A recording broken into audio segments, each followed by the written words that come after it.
Hello guys, नमस्ते सभी को। ये देखो नींबू का पेड़ है हमारा। इसके खूब नींबू लग रहे हैं, लेकिन कुछ फट के गिर जाते हैं नीचे। और ये इधर गुआर के पौधे हैं और ये मिर्ची के पौधे हैं। मिर्च तो लग ही नहीं रही थी, मैं तो वहाँ से कह रही थी कि फाड़ के फेंक दो इनको, लेकिन अब इनमें कुछ दवाई वगैरह डाली ना, तो इसकी छोटी-छोटी मिर्ची लग रही हैं। और इनके साथ ही आर्य की बेल बो रखी है, तो इसमें आर्य लगते हैं। डेली 2-3 घर में काम आ जाते हैं। और चलो मैं सोची कि चलो इनको तोड़ लेते हैं और फिर किचन में काम आएँगे सलाद के। अब मैं घर की सलाद खा लेते हैं। अब ये दोनों तोड़ के, और ये देखो पूरी बाड़ी हमारी। अब ये बाड़ी में से मैं जा रही थी तो बछिया बोली मेरे पास आ जा।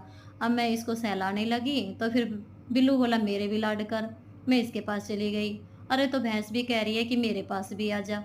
अब मैं उसके भी पास भी चली गई। अब इनको से सारा दिन सहलाओ। ये देखो पूरे घर में कपड़े ही कपड़े फैल रहे क्योंकि मौसम खराब था। अम्मा पूजा पाठ में लग गई और साथ माँ ने पूजा पाठ खत्म करी थी तो फिर मैं बैठ गई। अब हमारा तो दोनों सासू बहू का यही काम है। पहले सुबह और शाम दोनों पूजा पाठ करो और फिर उसके बाद अपना काम करो। अब पूजा पाठ करके मैं कल घर कमरे में पर्दे लगा दूँ और फिर रोटी बना लूँ मैं चल के।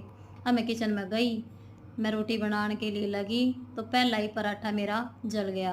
माँ बोली मैं बोली ये जला हुआ पराठा कौन खाएगा? माँ बोली मन नहीं, दे दे देसी घी को है, खराब ना करूँ। राम राम।